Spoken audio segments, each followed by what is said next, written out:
नमस्कार,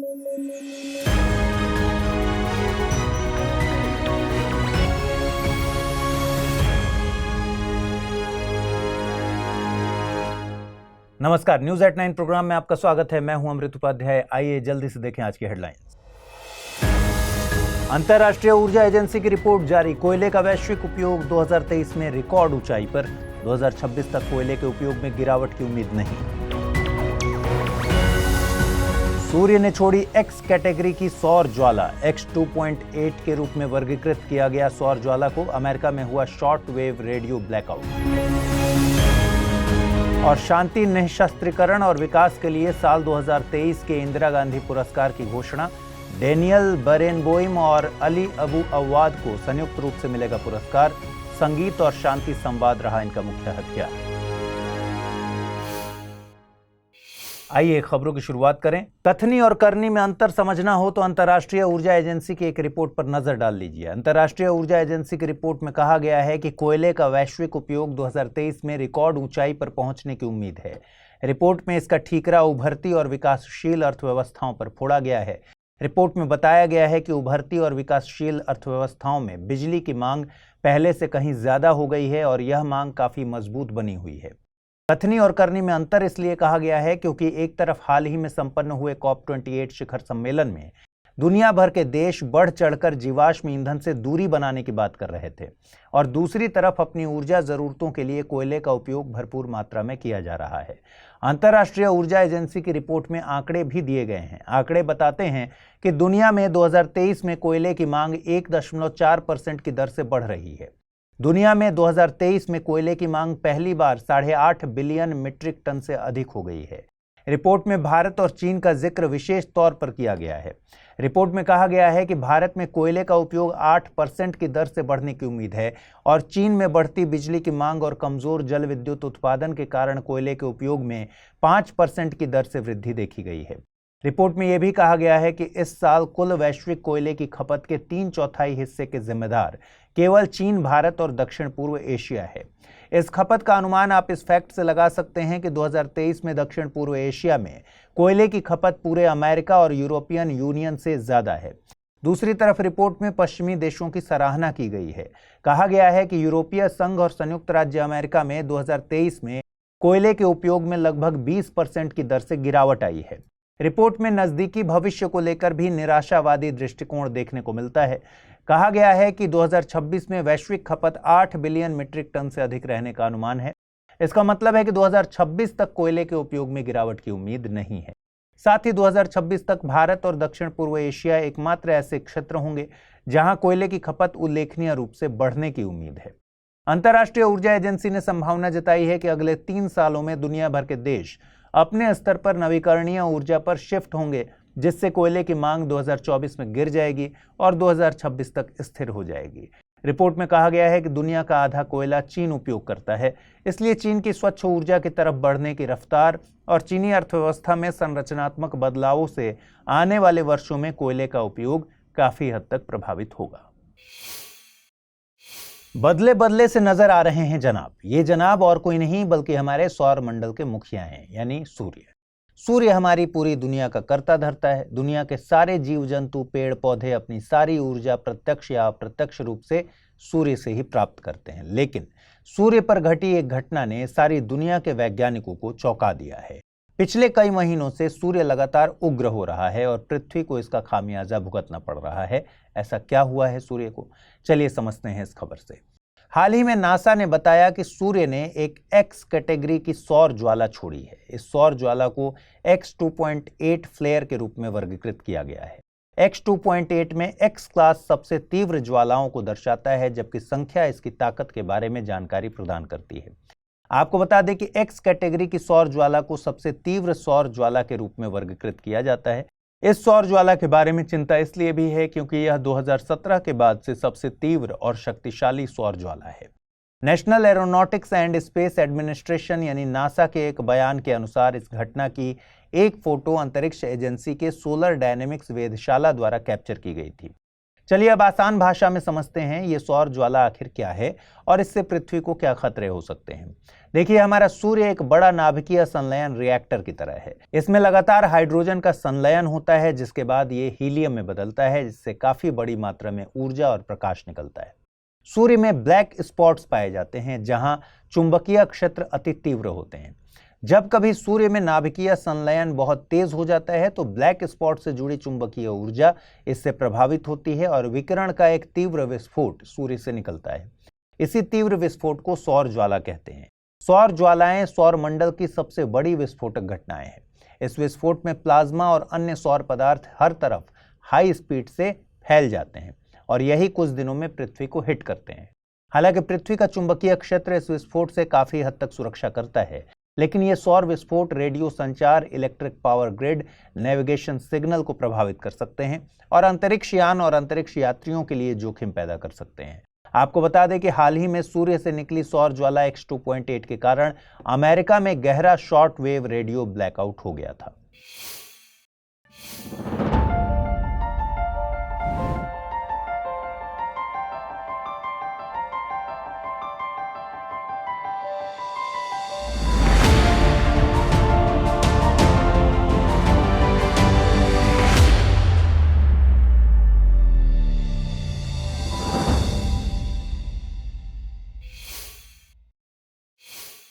famous piano player और music director Daniel बेरेनबोइम और शांति कार्यकर्ता अली अबू अव्वाद को संयुक्त रूप से शांति, निशस्त्रीकरण और विकास के लिए साल 2023 का इंदिरा गांधी पुरस्कार दिया गया है।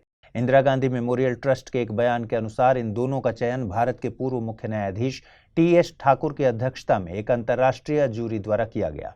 आपको बता दें कि इन दोनों व्यक्तियों का काम अहिंसक तरीकों से क्षेत्र में शांति स्थापित करना रहा है। इन्होंने इजराइल फिलिस्तीन संघर्ष के अहिंसक समाधान के लिए इजराइल और दुनिया के अन्य युवाओं को एक साथ लाने के उत्कृष्ट प्रयास किए हैं। बयान में कहा गया कि इन दोनों ने संगीत और शांति संवाद के माध्यम से राजनीतिक और मानवीय संघर्षों को दूर करने और शांतिपूर्ण सार्वजनिक सहयोग की स्थापना को बढ़ावा दिया है। इन दोनों को यह सम्मान देने का फैसला ऐसे समय हुआ है जब इजराइल हमास के बीच युद्ध चल रहा है। आपको बता दें कि डेनियल बेरेनबोइम अर्जेंटीना में जन्मे हैं और प्रतिष्ठित क्लासिकल पियानो वादक और म्यूजिशियन हैं। ये अपनी संगीत उपलब्धियों के अलावा पश्चिम एशिया में शांति और सद्भाव को बढ़ावा देने के लिए संगीत का उपयोग करने के प्रयासों के लिए भी जाने जाते हैं।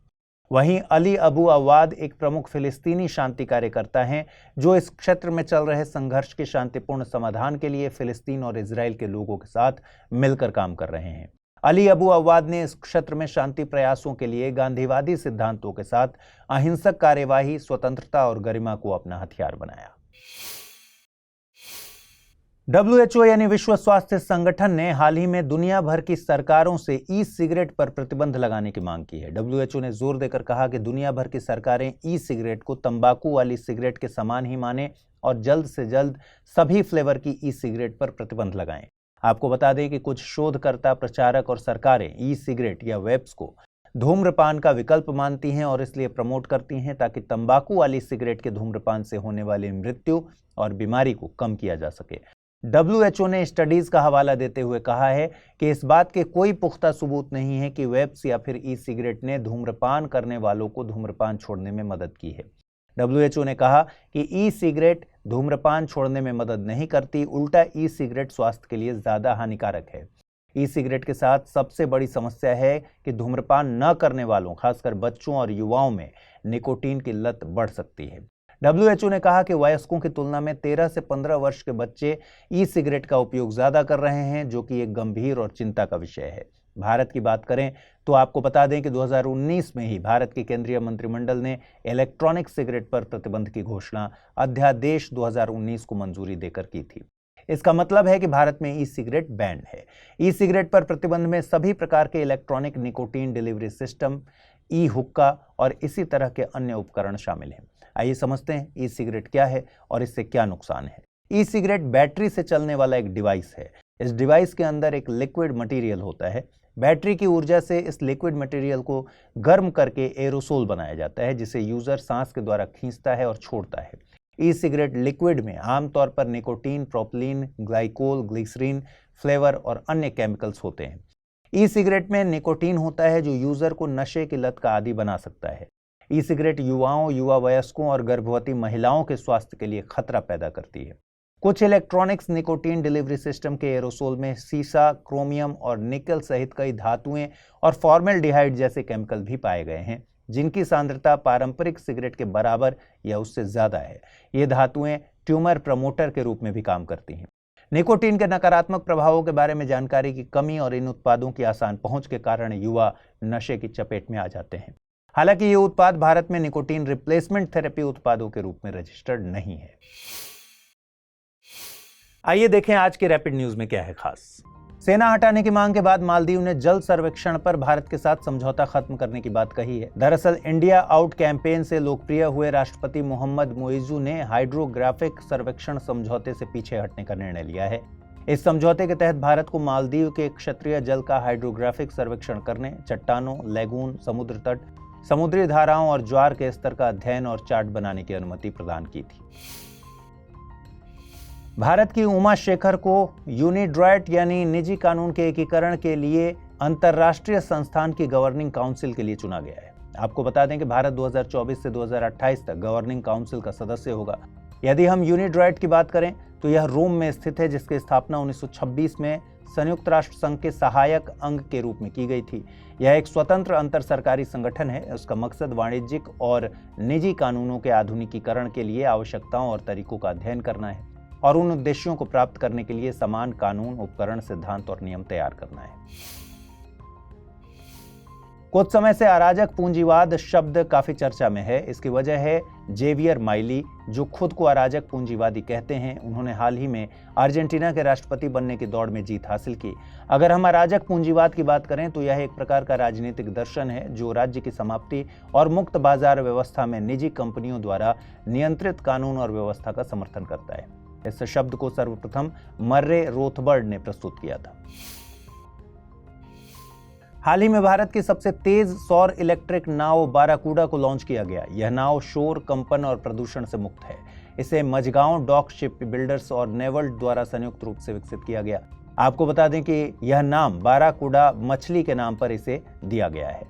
यह मछली दुनिया भर के सभी उष्णकटिबंधीय और उपोष्ण कटिबंधीय महासागरों में निवास करती है। बीते दिनों से महाराष्ट्र, हैदराबाद और तेलंगाना राज्यों में बच्चों में मम्प्स के मामले बढ़ते जा रहे हैं। मम्प्स एक संक्रामक रोग है जो पैरामाइक्सो वायरस के कारण होता है। इसके चलते बुखार, लार ग्रंथियों की सूजन और शरीर के अन्य भागों में सूजन आ सकती है। आमतौर पर यह सलाइवरी ग्लैंड्स में गंभीर सूजन की वजह बन जाता है। यह बीमारी बच्चों में काफी आम है।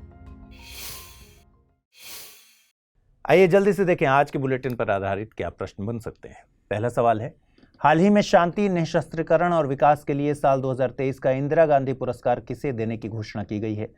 डेनियल बरेनबोइम और अली अबू अव्वाद, मॉगी जी बावेंडी, लुइस ई ब्रूस, नरगेस मोहम्मदी या फिर वेणुगोपाल धर्मराज? अगला प्रश्न है, चर्चा में रहे यूनिड्रॉइट यानी निजी कानून के एकीकरण के लिए अंतर्राष्ट्रीय संस्थान की स्थापना कब की गई थी? 1926, 1924, 1947 या फिर 1949? आइए देखें पिछले बुलेटिन में मैंने आपसे क्या सवाल पूछे थे, इनके सही जवाब क्या है। न्योहोम पुरस्कार से संबंधित निम्नलिखित तथ्यों पर विचार कीजिए। हाल ही में यह पुरस्कार सविता लाडेज को दिया गया। यह रॉयल सोसाइटी ऑफ केमिस्ट्री की ओर से प्रदान किया जाने वाला एक द्विवार्षिक पुरस्कार है। यह रसायन विज्ञान के क्षेत्र में शिक्षकों को प्रदान किया जाता है। उपरोक्त कथनों के आधार पर सही विकल्प को चुनना है। कथन 1 गलत है, कथन 1, 2 गलत हैं, कथन 2 और 3 गलत हैं, सभी कथन सही हैं। सही जवाब है ऑप्शन डी, यानी सभी कथन सही हैं।